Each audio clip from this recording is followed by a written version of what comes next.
Acabou tamén con goleada e con triunfador absoluto, Joselu. Joselu, está de volta. Como se diría en...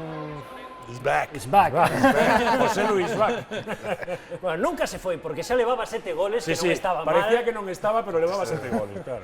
Bueno, un partido que se lle puxo costa arriba o Racing de Ferrol. Eu creo que cando marcou Fernando Beltrán o 0-1, non sei se apareceron nubarróns negros na malata, outra vez vainos a volver a pasar o mesmo de non remachar na casa, pero aí apareceu.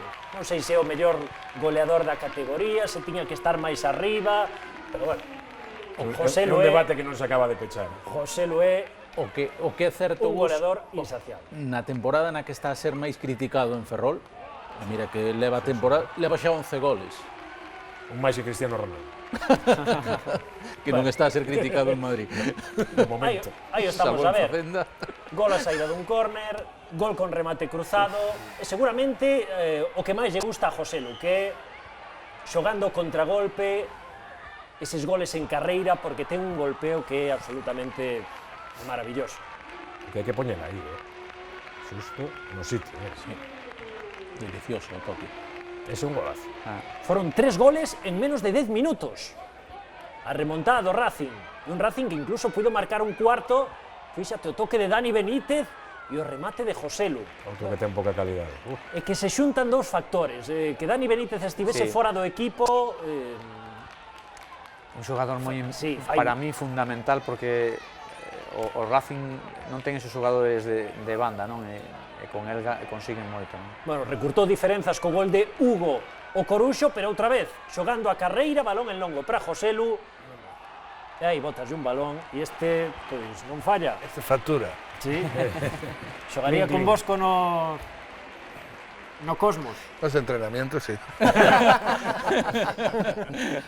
Pois xa o sabe Joselu, que prove fortuna.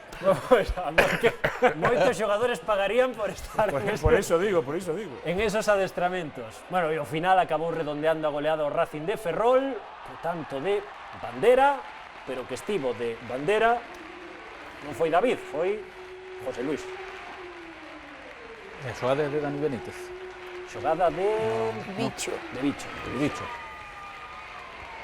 Bueno, pois, escoitamos a Tena, que, claro, de quen iba a falar? Bueno, José Lu, yo creo que no tiene que demostrar nada a nadie. José Lu lleva ya mucho tiempo marcando muchos goles en todos los equipos que ha estado, Compostela, aquí los 3 años, todos los años siempre suele hacer una media de 15 a 20 goles y eso es garantía para el club. Hoy se ha dado la circunstancia, desde que yo soy entrenador del Racing, que ha metido 4 goles en un partido y eso pues es muy significativo porque es que ha estado muy efectivo cara a gol, pero también es verdad que se lo ha buscado. É indiscutible que o triunfo do Racing é máis que merecido, pero no que tivemos que facer e non fixemos, polo menos para nós si hai unha pequena penalización, por decirlo de algún xeito, porque a verdade é que, xa digo, nos faltou moita contundencia, inda que nos adiantamos no marcador con un gol, penso que fruto do bon xogo que estamos a facer, era certo que se xa Nano nos había rematado 3 veces a portería en xogadas de estrategia, balón parado, e a verdade, na cuarta chegou o gol, non? Por lo tanto, estas cousas son así.